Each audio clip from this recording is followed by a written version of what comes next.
Wizkid came into passing with you, and how you were instrumental in passing him on to your brother Banky W to work. Yeah, man.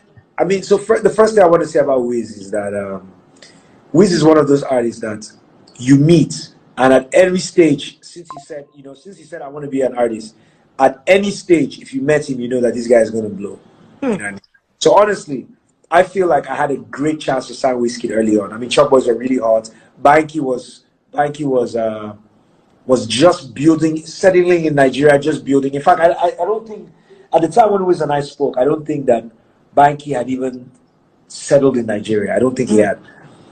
But as an artist, I knew that Wizkid was ready. And I knew that MI had to blow, and then I was tied to my brother next, and then Ice Prince next. That had to be the rollout. And so I knew that for me to sign this guy, like other people, what they may do, they may just say, okay, come and sign. I'll figure it out. Exactly.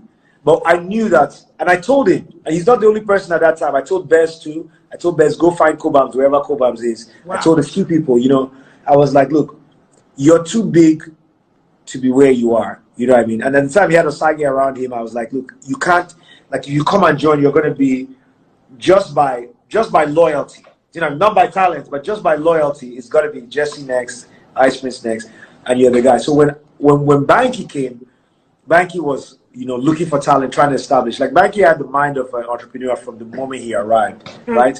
And we would sit and talk. And very early on, he had listened to Wizkid on the project. He had seen Wizkid once or twice. Wizkid would come and like perform that song with me, and he was like, "Yo, this is the guy." You know what I mean? And I mean, shout out to like that era, right? Like, Banky put on Scales, Wizkid. He put on a guy called Suka Sounds, who's a producer who was actually Suka Sounds ended up like being the sound mixing for, you know what I mean? So you said briefly, and I went on a rant. Sorry, my bad. That's fine. Carry on, bro. But I'll just say that Wiz entered the studio. I like telling this story. Entered the studio, listened to this beat that Kraft gave me the day before, and in 5 seconds just said, "If you don't got money, you don't show." I was like, recorded it. Bam, bam, bam. That record went to be one of the best records on my album. Talk about it. You know what I mean? That guy is a genius. Every time he shows up. The next time we were in the studio together recording was with Two-Face when I was recording Human Being. Wow. And Two-Face, how Two-Face is, like, Two-Face will listen to a song and the first thing he comes out with is a hit. Then he will talk about it, then he'll forget about it, then he'll come up with something else. Hit again. He'll forget about it, he'll talk about it.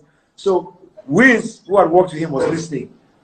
And as soon as he started going, me, sir, if I be human being, no. I shit you not. Wiz stopped. He's like, because we're all just in. He's like, somebody got to record what Baba is doing right now. Everybody leave the studio. And I always give props to Wiz because he helped me capture that moment. That legendary hook that Two-Face did on that song. Like, it was Wizkid that helped us capture. He's just an amazing artist, man. And he works harder than everybody else. He deserves everything he has. You know, Team Wiz all day, man.